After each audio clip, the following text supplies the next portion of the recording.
Okay, good afternoon, everybody. I am an occupational therapist working in rehab service in Hong Kong. Before I begin, I would like to mention that I am not a native English speaker, so I apologize in advance for any misunderstanding. Today, I am delighted to share my pilot study on therapeutic environmental design for aging individuals with intellectual disability. Let's begin by setting the context. As individuals with intellectual disabilities aged, they face a complex constellation of challenges that can profoundly impact their quality of life. These include physical abilities like reduced motor skills, cognitive change such as memory loss and disorientation, sensory impacting vision, hearing, and tactile sense, which can isolate them from the environment. This often then leads to social emotional issues like isolation, behavioral issues, and increased emotional vulnerability. Ultimately, this results in increased dependency, a direct challenge to our whole rehab goal of promoting independence and well-being. So, how do we address this? Traditional core models often have a significant surface gap. Our rationale was to move beyond conventional design and adopt a therapeutic environmental design approach. This strategy is multidimensional, addressing physical, psychological, and social needs simultaneously. It also provides a safe and sustainable intervention.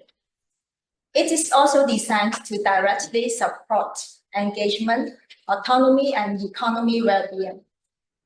We believe that the environment itself could be our most powerful therapeutic tool. So the aim of our study was to explore how environment-focused intervention can promote self-directed engagement, enhance emotional well-being, and foster greater autonomy for our aging residents with intellectual disabilities. We want to explore if a designed space could empower them to make choices and find joy in their daily routines. Our study was conducted in a residential home for people with mild to moderate grade intellectual disabilities. We involved 62 residents and 31 staff members in the evaluation. As you can see, our participant groups were older, with 45% being over 60 years of age.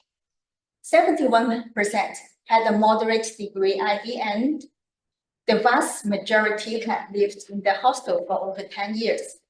This was their home, and our intervention was designed to enrich their home. We use a mixed methods design to capture both data and personal insights. Quantitatively, we use 5-point Likert scale surveys. Qualitatively, we conduct semi-structured interviews and thematic observations. We focus our assessment on 4 key domains. Firstly, self-directed participation. Were the residents initiating activities? Second, freedom of choice. Did they feel they could make decisions? Third, satisfaction with the environment. Did they like being there? And the last, is there specific preference? What did they actually enjoy? Our design was grounded in 3 powerful frameworks, including Montessori principles. We adopt the environment to age-related impairments to stimulate motor, sensory, and cognitive skills. Reminiscence therapy. We use nostalgic decors to evoke memory and foster emotional connection. And a self-directed approach, ensuring the design was person-centered, creating real choices and promoting autonomy. This brand of theory was our recipe for success. The theoretical framework gave birth to our central intervention, what we call Montessori Street.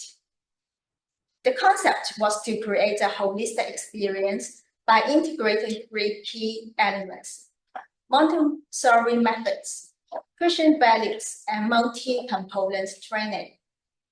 The core goal was to promote autonomy and foster a sense of well-being across the physical, cognitive, emotional, social, and even spiritual domains. So, in this slide, it was designed to create a multi-sensory corridor integrated with Christian values on the fruits of the spirits, such as love, joy, and peace, to create a calming and positive atmosphere. We also adopt multi-components for trained upper limb, hand function, and cognitive as well.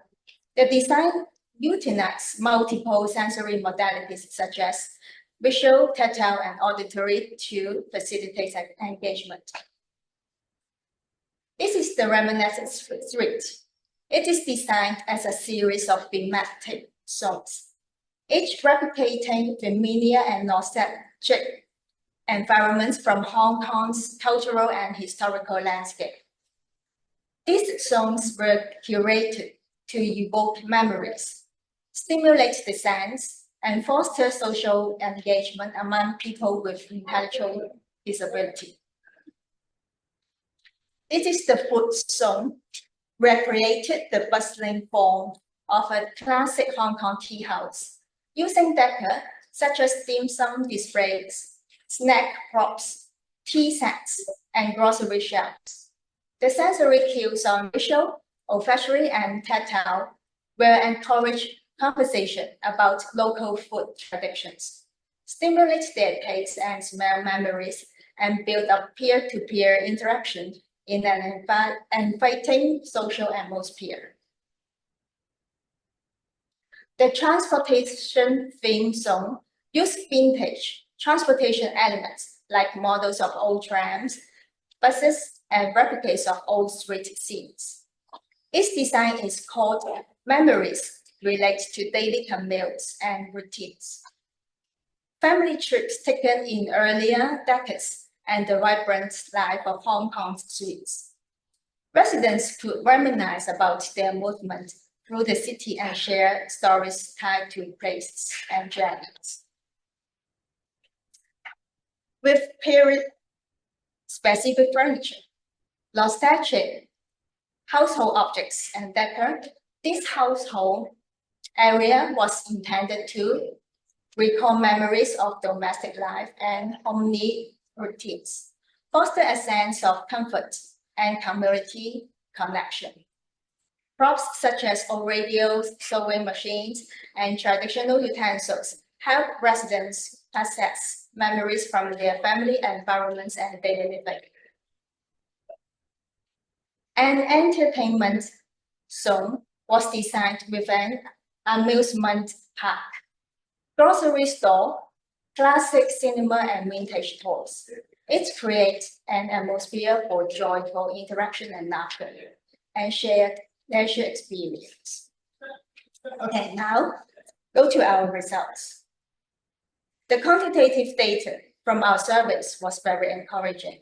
As you can see in this graph, both residents and staff report positive perceptions across all 4 domains. Both of them consistently rate their self-initiated exploration, ability to select activities, liking for the designed elements, and their overall satisfaction are from moderate to high level.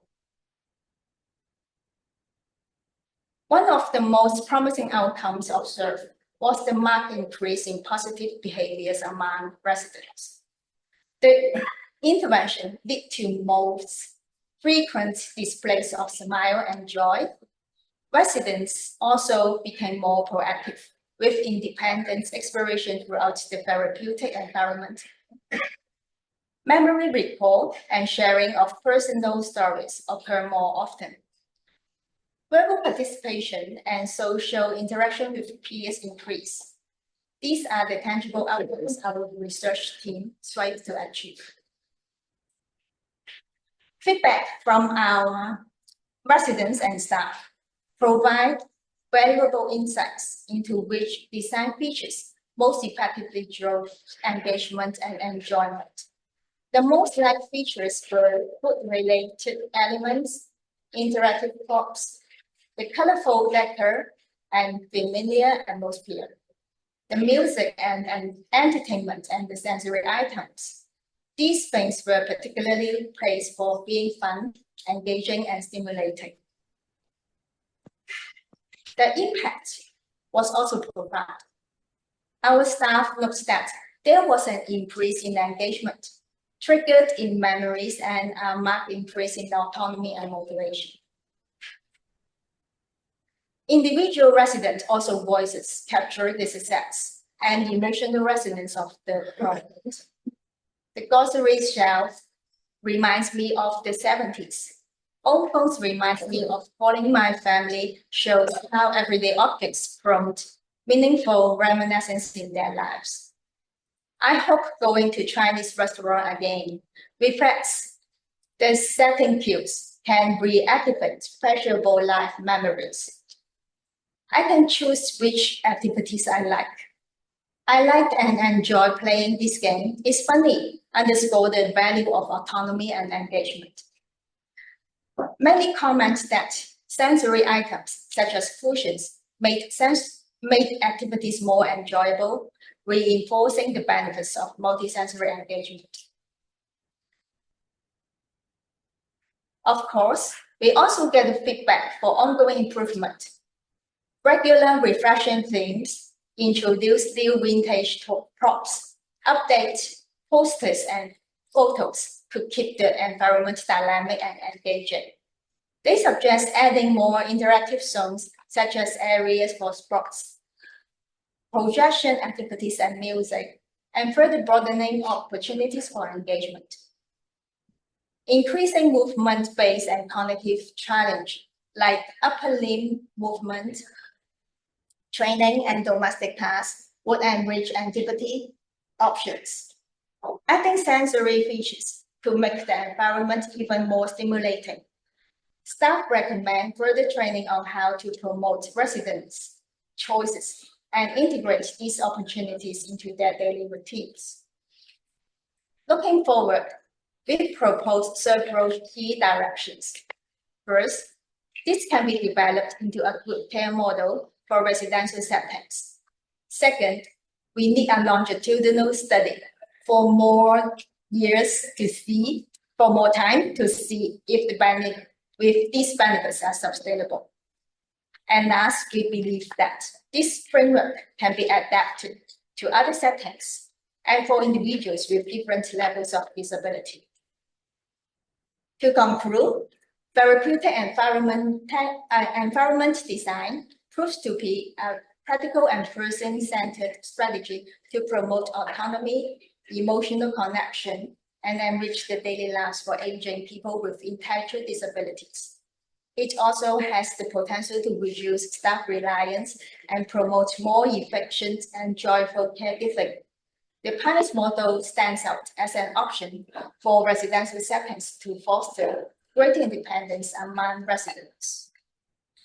My heartfelt thanks goes to the residents, staff, and the pilot study team whose partnership made this project possible. Thank you.